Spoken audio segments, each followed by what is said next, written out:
Kine-question naman ng ilang senador at maging ng Justice Department kung bakit sa Korte sa Tarlac inihain ang reklamo laban kay Alice Guo, kaya ito ang nagdesisyon kung saan ikukulong ang dating mayor.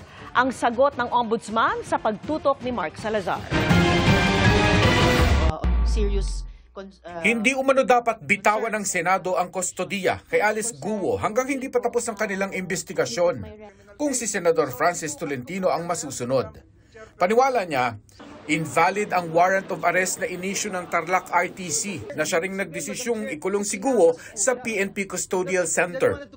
Related to 10660 should be filed in the nearest RTC of the next judicial region. Tama ba sa Kapas Final? Your Honor, on paper, mukhang may konting salungat. May konting salungat sa batas. But mas mabuti siguro marinig natin ng Ombudsman. Baka may paliwanag sila para dito.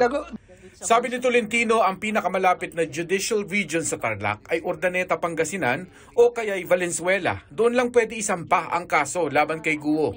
Since the name of a Pangasinan mayor was likewise implicated here, baka naman magkaroon din ng influence. So hindi po pwede sa Region 1. So yung pangalawang sinukat ko po, dito yung mga mapa ng mga husgado, yung pangalawang sinukat ko na malapit-lapit is Region 2 sa Santa Fe. Ang layo na po, Nueva Vizcaya. Ang pinakamalapit po is Valenzuela City. Pinuna rin ng Justice Secretary ang paghahain ng kasong graft laban kay Guo sa Kapas Tarlac, pero sa ibang dahilan.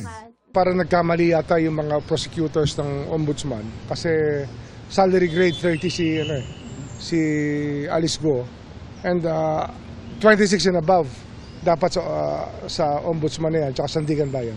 Kaya susulatan ng Justice Department ang Ombudsman para linawin ang isyung ito ng case jurisdiction and venue.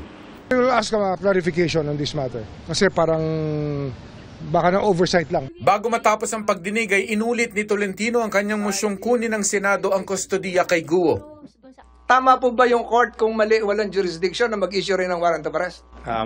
Walang bisa po yun, Your Honor. Wala, invalid yung warrant of arrest. Iisa na lang po ang natitirang warrant of arrest na valid. The warrant of arrest coming from the Senate.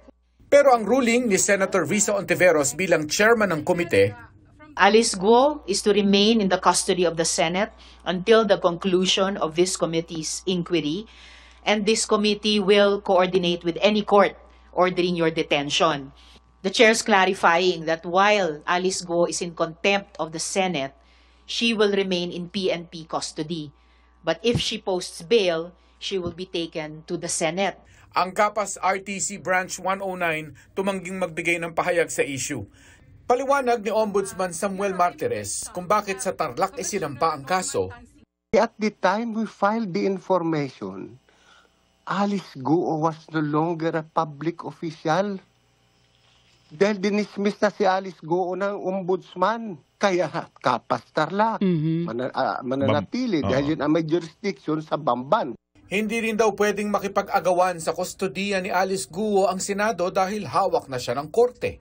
The warrant of arrest issued by the Senate cannot be superior to the warrant of arrest issued by the RTC. Kaya nga ang advice ko lang sa kasana, mag-request na lang ang Senate sa Kapas RTC na kung pwedeng i-produce si Alice Guo sa Senado pag may hearing. This hearing is suspended. Sinuspinde ang hearing bago mag-alas 3:30 at ibinalik si Guo sa PNP Custodial Center sa Camp Crame. Para sa GMA Integrated News, Mark Salazar. Nakatutok 24 oras.